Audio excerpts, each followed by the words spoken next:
Damn.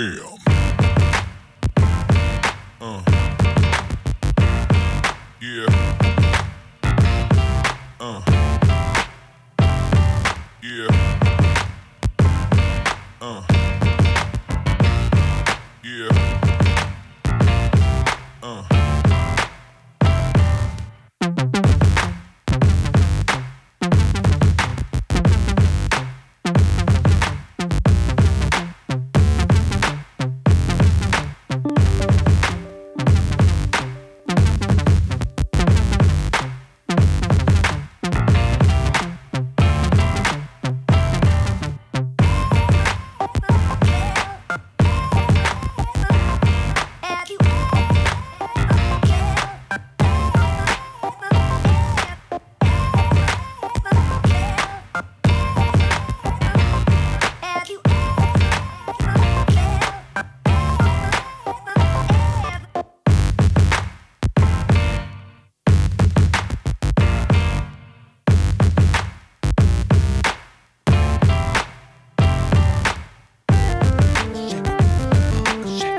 ரொம்ப வருஷமாக திருநங்கைகளோட பழக்கமாக இருக்கீங்க. திருநங்கைகள் எல்லாரையுமே உங்களுக்கு ரொம்ப பிடிக்குது. அதுக்கு எதாவது காரணம் இருக்கா? காரணம்னா நான் நிறைய பொம்பளைங்களை பார்த்துருக்கேன், நிறைய ஆம்பளைங்களை பார்த்துருக்கேன். ஆனால் திருநங்கைகள் மாதிரி நல்ல மனசு இருக்கிறவங்கள ரொம்ப கம்மியாக பார்த்துருக்கேன். அது ஒரு காரணம். அப்புறம் எனக்கு உங்களோட இந்த எந்த ஜாதியாக இருந்தாலும் எந்த மதமாக இருந்தாலும் ஒன்றாயிடுறீங்க. ஓ சூப்பர்க்கா. அது ரொம்ப கஷ்டம். திடீர்னு ஒரு முஸ்லீம் வந்து ஹிந்துவை வந்து அம்மான்னுடுறாங்க, கிறிஸ்டியன் வந்து நானின்றாங்க. இது வந்து எல்லா இடத்துலையும் நடக்காது, பொதுவாக நடக்காது. உங்கள் கம்யூனிட்டியில் நடக்குது. சூப்பர்க்கா.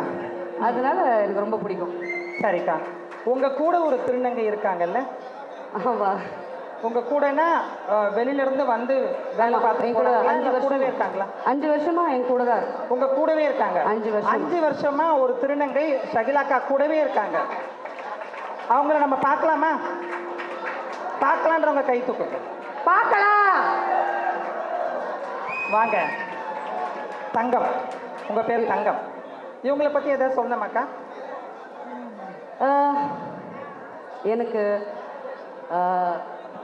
ஒரு 8 வருஷமாச்சு என் மம்மி தவறிட்டு, ஒரு 18 வருஷமாச்சு டேடி தவறி போய். அண்ணா தம்பி ஒருத்தர் இருக்கான், மற்றவங்கலாம் யாரும் இல்லை. இப்போ இந்த 5 வருஷமாக இவ தான் எனக்கு எல்லாமே. அம்மா, அப்பா, பொண்ணு, அக்கா, தங்கச்சி. பயங்கர அட்வைஸு, பயங்கர பொசசிவு, செம்மையாக சண்டை போடுவான் என் கூட. என்கிட்ட யாருமே அவ்வளோ தைரியமாக பேச மாட்டாங்க. அதுக்காகவே எனக்கு ரொம்ப பிடிக்கும். அப்படியாக்கா? நீங்கள் எந்த ஷூட்டிங் போனாலும் 2 டிக்கெட் போட சொல்லுவீங்க. 2வது டிக்கெட் இவளுக்கு தானே? Flight ticket. அக்காவுடைய அந்த வீட்டு சாவியிலேருந்து எல்லாமே தங்கம் தான் வச்சுருக்கா. சாவி, என்னோட பேமெண்ட், நான் இன்னைக்கு என்ன வாங்குறேன்னு கூட எனக்கு நிறைய நேரங்கள் தெரியறதில்ல. எந்த பேங்க்கு, என்னோட ஏடிஎம் கார்டு பின் நம்பர், இவ்வளோ கடத்துனீங்கன்னா எல்லாம் தெரிஞ்சிடும். ஏடிஎம் கார்டு பின் நம்பர் கூட இவளுக்கு தான் தெரியும், எனக்கு தெரியாது. இன்னொரு விஷயமும் நம்ம பார்க்கணும். அக்கா தங்கத்துக்கு வந்துட்டு 2 தங்கச்சிங்க. தங்கம் உங்களுக்கு 2 தங்கச்சிங்க. 2 தங்கச்சிங்க இருக்கிறதால நீ அவ்வளோ சீக்கிரம் அறுவை சிகிச்சையெல்லாம் செஞ்சு திருநங்கையாக மாறிடாத, உன்னுடைய தங்கச்சிங்க கல்யாணம் பாதிச்சிருன்னு சொல்லிட்டு அவளை அறுவை சிகிச்சை செய்யாமல் வச்சுருக்கீங்க, அவளை ஆப்ரேஷன் பண்ணாமல் வச்சுருக்கீங்க. ஆமாம். அவள் இப்போதைக்கு தான் அந்த புடவை கட்டிருக்கா. மற்ற நேரத்தில் பேண்ட் ஷர்ட் தான் போடுவோம். மற்ற நேரத்தில் பேண்ட் ஷர்ட் தான் போட்டுட்டு அவங்க கூட இருக்கா. காரணம் அவங்க பாருங்க, சும்மா யாரோ ஒருத்தர் நம்ம வச்சுருக்கோம், அவங்க குடும்பத்தை பற்றி நமக்கு கவலை இல்லை, அவங்க எப்படின்னா போட்டோன்ற எண்ணம் இல்லை. அவங்க குடும்பமும் நல்லா இருக்கணும், அவங்க தங்கச்சிங்களுக்கும் கல்யாணம் நடக்கணுங்கிறதுக்காக அவளை வந்துட்டு அது வரைக்கும் கொஞ்சம் வெயிட் பண்ணுன்னு சொல்லியிருக்காங்க. ஆனாலும் அவளோட ஆசை ஏதாவது நீங்கள் தீர்த்துருக்கீங்களாக்கா? அவள் பெருசாக எதுவுமே ஆசைப்பட்டதில்லை, நான் நல்லா இருக்கணும் அவ்வளோதான் அவள் நினைக்கிறது. எதுனா ஒன்று, அதெல்லாம் சின்ன விஷயம். சரி நானே சொல்லட்டுமா? ஒரு 3 மாதத்துக்கு முன்னே சொல்லு சுதா. ஒரு 3 மாதத்துக்கு முன்னே அக்காவுடைய வீடு பக்கத்தில் ஒரு பொண்ணு வயசுக்கு வந்துருச்சு. அந்த பொண்ணு வயசுக்கு வரும்போது அக்கா வந்து ஹைதராபாத்தில் இருந்தாங்க. அப்போது தன்னுடைய சார்பாக என்ன பண்ணணுமோ அதை கொண்டு போய் தங்கத்தை போய் பண்ணிட்டு வர சொன்னாங்க. அப்போது தங்கம் அங்கே போன உடனே அந்த பொண்ணை பார்த்ததும் இவளுக்கு ஒரே ஆசை, நமக்கு இந்த மாதிரிலாம் சடங்கு செய்ய மாட்டாங்களான்னு சொல்லிட்டு அதை வந்து இவங்கக்கிட்ட சொன்ன உடனே தங்கத்துக்கு இவங்க சடங்கு பண்ணாங்க. தங்கத்துக்கு வந்துட்டு இவங்க சடங்கு பண்ணியிருக்காங்க. சடங்கு பண்ணியிருக்காங்கன்னா கொஞ்சம் யோசிச்சு பாருங்களேன். அவள் வந்து எங்களை மாதிரி திருநங்கைகளுக்கு வந்துட்டு திருநங்கைகளான பெரியவங்க அம்மா மாதிரியானவங்க தான் எல்லாம் பண்ணுவாங்க. ஆனால் அவள் எங்கேயும் வெளியில் போகலையே, நம்ம கூட இருக்காளே, அவளோட ஆசையை தீர்க்கணுங்கிறதுக்காக ஒரு பிரபல திரைப்பட நடிகை அவங்களே சடங்கு செஞ்சுருக்காங்க. அதுக்கு வந்த டைரக்டர்ஸ் எல்லாம் இங்கே இருக்காங்க. வாங்க அண்ணா வாங்க. இவங்க எல்லாமே டைரக்டர்ஸ், சினிமா திரைப்பட தயாரிப்பாளர்கள். இவங்க எல்லாம் குடும்பத்தோடு வந்து அந்த சடங்கை செஞ்சாங்க. எவ்வளோ சந்தோஷமான விஷயம் பாருங்க. அக்கா உங்ககிட்ட கடைசியாக ஒரு கேள்விக்கா. உங்களுக்குன்னு ஒரு முகம் இருக்குது, உங்கள் பேரை சொன்ன உடனே எல்லாருக்கும் ஒரு கிளாமர் ஆர்டிஸ்ட்னு இருக்கும். ஆனால் உங்களுக்குன்னு இவ்வளோ பெரிய ஒரு மனப்பான்மை இருக்கிறது நமக்கு இப்போ தான் தெரியும்ல. நம்ம நல்லா நிறையா பேர்.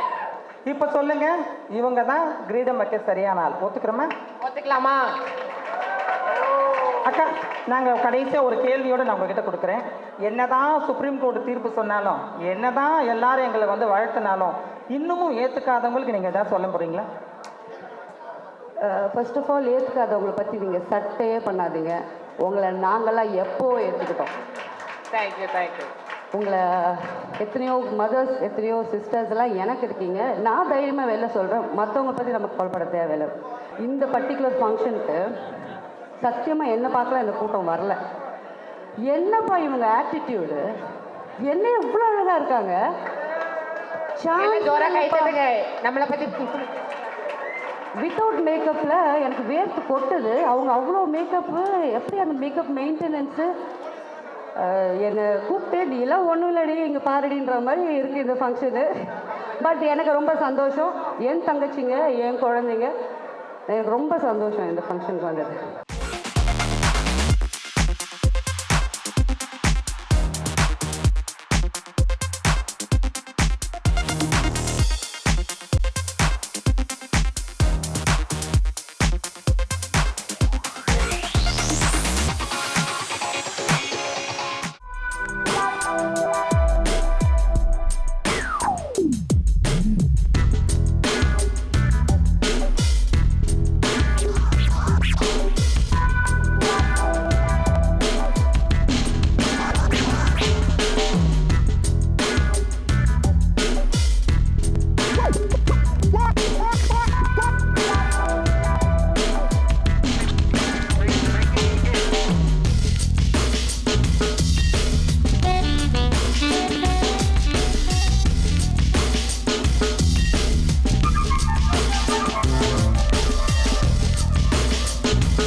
சந்தோஷமாக இருக்குது. நான் முதல் முறையாக அந்த மிஸ் கோவா போட்டியில் கலந்துருக்கேன்.